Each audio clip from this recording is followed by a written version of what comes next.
Council of অ্যাডভাইজারের 40তম meeting ছিল, উইকলি মিটিং। মিটিংয়ে আমাদের মাননীয় chief adviser professor Mohammad Yunus মিটিংটা প্রিজাইড ওভার করেন এবং মিটিংয়ে অনেকগুলো গুরুত্বপূর্ণ ডিসিশন এসছে। প্রথমটা হচ্ছে আজকে গুম প্রতিরোধ ও প্রতিকার ও সুরক্ষা অধ্যাদেশ, এটার একটি নীতিগত এটা অনুমোদন পেয়েছে, চূড়ান্ত অনুমোদন এখনো পায়নি। এটা আরও কিছু এটার উপর ডিসকাশন আছে, সেটার ডিসকাশনের পরে এটা ফাইনাল ড্রাফটটা পেশ করা হবে এবং ক্যাবিনেট আবার এটা নিয়ে কথা বলবেন, দেন এটাকে চূড়ান্ত অনুমোদন হবে।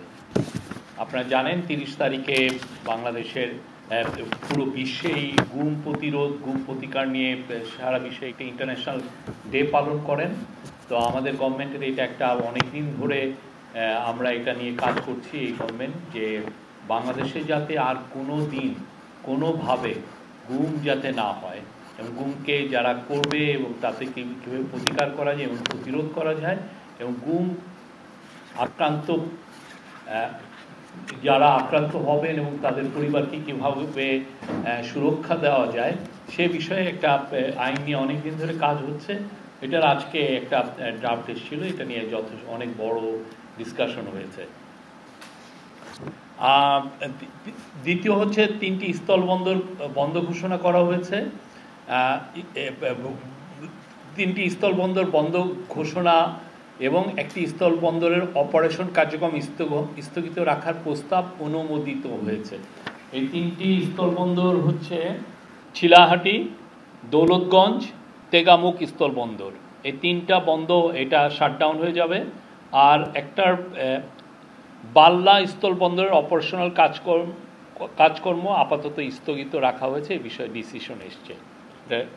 তো এই 4টা বন্ধ হবে। এটা নিয়ে একটা ক্যাবিনেট কমিটি এটা কাজ করেছিলেন, এটা নিয়ে কেননা অনেকগুলো স্থলবন্দর আছে, অনেকগুলোর কোনো কাজ হয় না, ইনফ্রাস্ট্রাকচারও নাই এবং সেটা এই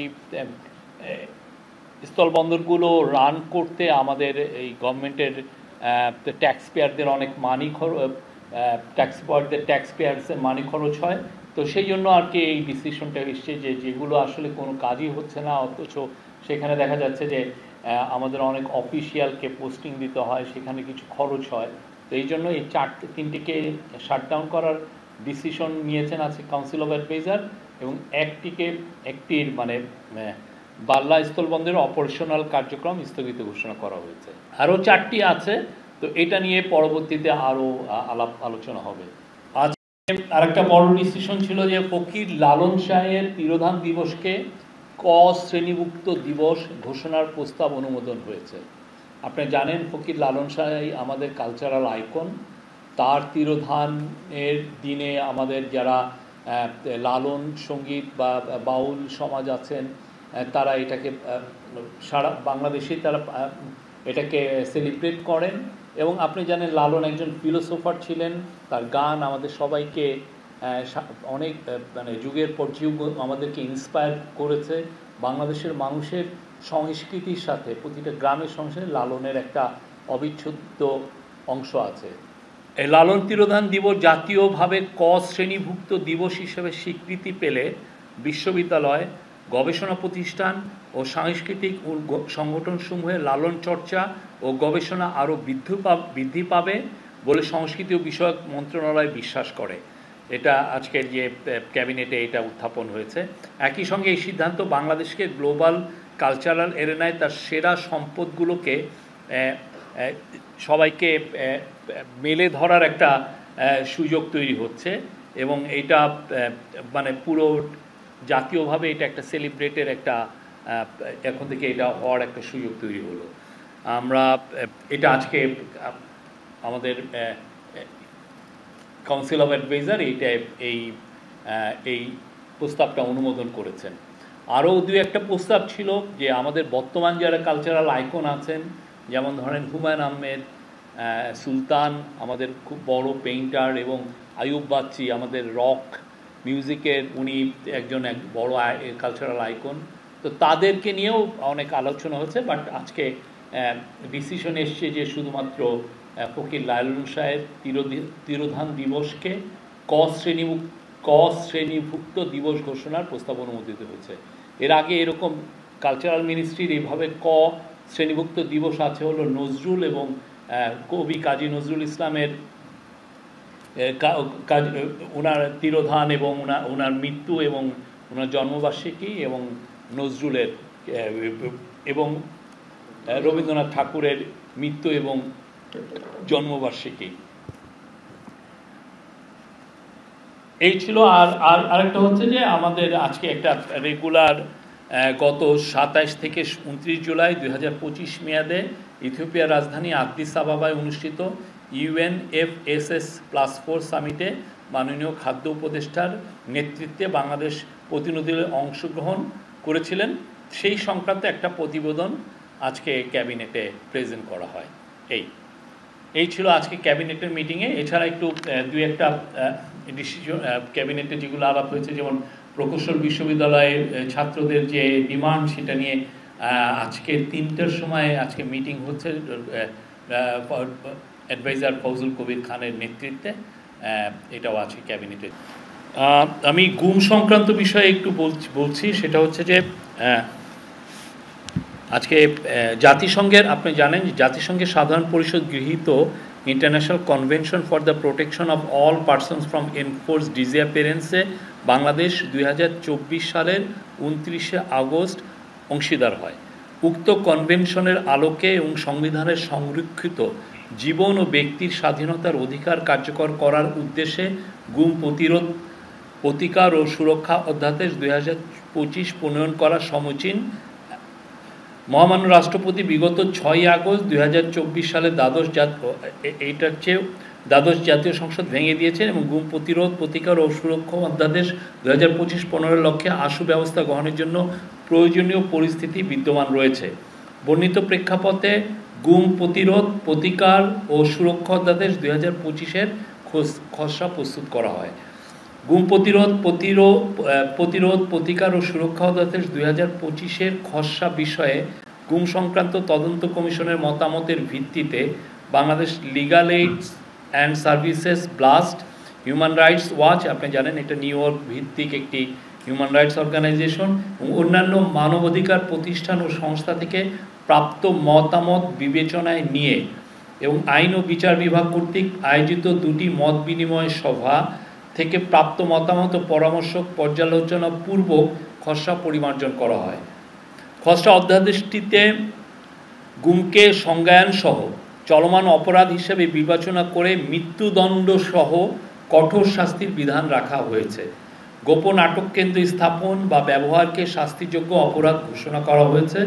জাতীয় মানবাধিকার কমিশনকে গুম সংক্রান্ত অভিযোগ গ্রহণ ও তদন্তের ক্ষমতা প্রদান করা হয়েছে।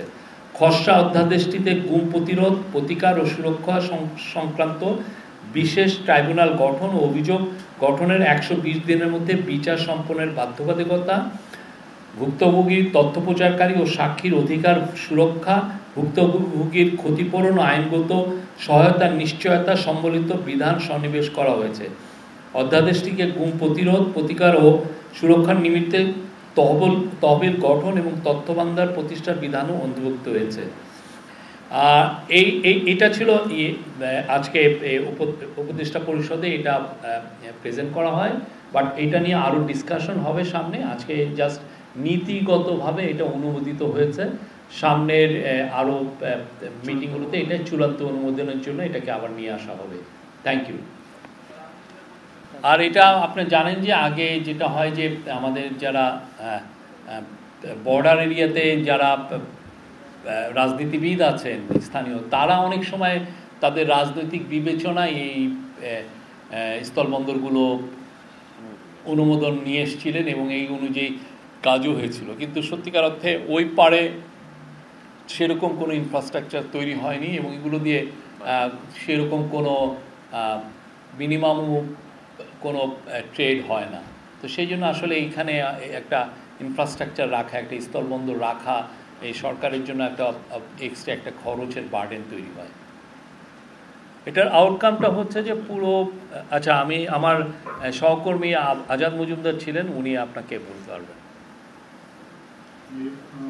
ধন্যবাদ আপনাকে। এই সম্মেলনে অনেকগুলো আউটকাম আছে।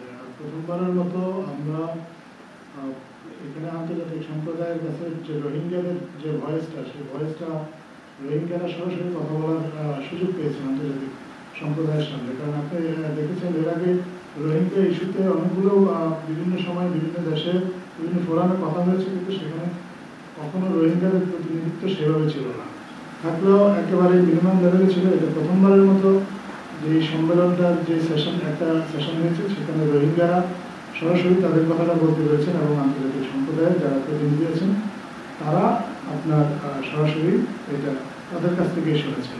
এটা একটা আউটকাম, বড় আউটকাম। আর একটা আউটকাম হচ্ছে, আপনি জানেন যে বাংলাদেশের যে রাজনৈতিক দলগুলো, শীর্ষস্থানীয় রাজনৈতিক দলগুলো, তাদের প্রতিনিধিরা এই সম্মেলনে অতিথি হিসেবে অংশ নিয়েছিলেন। আমাদের এই রোহিঙ্গা পুনর্বাসনের জন্য সরকারের যে উদ্যোগ বা রোহিঙ্গাদের জন্য যে সহায়তা অব্যাহত রাখারও সরকারের যে চেষ্টা, এই চেষ্টাগুলোতে বাংলাদেশের রাজনৈতিক দলগুলোকে আগে কখনোই সম্পৃক্ত করা হয়নি। এটা প্রথমবারের মতো একটা এই ধরনের সম্পৃক্ততা হয়েছে। এবং আমরা মনে করি যে যেহেতু অন্তর্বর্তীকালীন সরকার হয়তোবা আগামী নির্বাচন, কয়েক মাসের মধ্যে নির্বাচনের পরেই আপনার একটা নির্বাচিত রাজনৈতিক সরকার দায়িত্ব গ্রহণ করবে, কিন্তু এই রোহিঙ্গা ইস্যুটাকে আমাদের যে এই বিষয়ে আমাদের যে জাতীয় যে নীতি বা আমাদের যে জাতীয় চেষ্টাটা, এই চেষ্টাটা আমাদের এই নির্বাচিত সরকারকেও কন্টিনিউ করতে হবে। যারাই নির্বাচিত হয়ে আসুন তারা আসলে এই বিষয়ে কী ধরনের পলিসি বা কী ধরনের উদ্যোগ গ্রহণ করবেন সেটা তাদেরকে জানানোর প্রয়োজন ছিল। সরকারের পক্ষ থেকে তাদেরকে এটা জানানো হয়েছে। আরেকটা বিষয় হচ্ছে যে আপনার রোহিঙ্গাদের পুনর্বাসনের ব্যাপারে সব একতত্ব আপনার যারা আছে তাদেরকে সম্পৃক্ত করা হয়েছে। এখানে আপনি জানেন যে অনেকগুলো দেশের রাষ্ট্রদূত এখানে ছিল। এর মধ্যে মায়ানমারের রাষ্ট্রদূত ছিল, চীনের রাষ্ট্রদূত ছিল, তাছাড়া মধ্যপ্রাচ্যের বেশ কয়েকটা দেশের রাষ্ট্রদূত ছিল, অস্ট্রেলিয়ার রাষ্ট্রদূত ছিল, অন্যান্য বেশ কিছু দেশের দূতাবাসের প্রতিনিধি ছিল। তারাও এই আলোচনাগুলো অংশ নিয়েছেন। এটা আপনি বলতে পারেন যে সামনে যে রোহিঙ্গা বিষয়ক আরও যে সম্মেলনগুলো হবে, আপনার সেপ্টেম্বরের 30 তারিখ জাতিসংঘের একটা জেনারেলি সেশন, বিশেষ সেশন এ ধরনের রোহিঙ্গাদেরকে নিয়ে একটা আয়োজন হওয়ার একটা পরিকল্পনা রয়েছে, যেটা নিউ ইয়র্কে হবে। সেখানে আপনার কী কী বিষয় আলোচনা হবে তার একটা পূর্ব প্রস্তুতিও বলতে পারেন এই সম্মেলনটা। তারপরে সম্মেলনের তৃতীয় দিনে আপনার বিভিন্ন দেশের এবং সংস্থার প্রতিনিধিরা আপনার সরেজমিনে রোহিঙ্গা ক্যাম্প পরিদর্শন করেছেন। সেখানে তারা সরেজমিনে দেখেছেন আসলে রোহিঙ্গাদের যে খাদ্য সাহায্য সেটা আসলে কমে যাচ্ছে। এটা যদি কমে যায়, সেটা যে মানবিক বিপর্যয়ের যে আশঙ্কাটা করা হচ্ছে সেটা যদি হয়, তার পরিণতিটা কী হতে পারে বা সাহায্যটা যদি বাড়ানো প্রয়োজন, এই বিষয়গুলো তারা দেখেছেন। আমরা আমাদের বাংলাদেশের অন্তর্বর্তীকালীন সরকারের পক্ষ থেকে বরাবর এই ইস্যুটাকে খুব গুরুত্বের সাথে দেখা হচ্ছে। এবং এই আন্তর্জাতিক নতুন গ্লোবাল ক্রাইসিস তৈরি হয়েছে, যে ক্রাইসিসগুলোর কারণে অনেক সময় আন্তর্জাতিক সম্প্রদায়ের দৃষ্টি এই প্রলঙ্গেড রোহিঙ্গা ক্রাইসিস যেটা বা প্রত্যাখ্যাত এই ক্রাইসিসটা থেকে অনেক সময় সরে যাওয়ার একটা আশঙ্কা থাকে। আন্তর্জাতিক সম্প্রদায়ের দৃষ্টি যেন এই ক্রাইসিসটা থেকে সরে না যায়, এটা যেন একটা ফরগটেন ক্রাইসিস না হয়ে যায়, সেই জন্য এই ধরনের একটা সম্মেলন প্রথমবারের মতো আয়োজন করা হয়েছে বাংলাদেশে। এবং সেখানে স্টেক হোল্ডাররা ছিলেন, তারা আলোচনায় অংশ নিয়েছেন। আমরা মনে করি যে এটা থেকে ভবিষ্যতে হয়তো আর একটা ইতিবাচক ফলাফল আমরা দেখতে পাবো।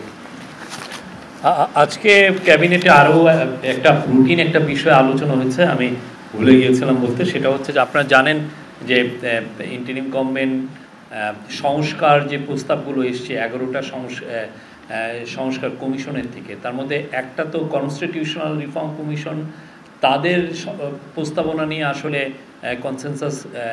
ন্যাশনাল কনসেনসাস বিল্ডিং কমিশন কাজ করছে।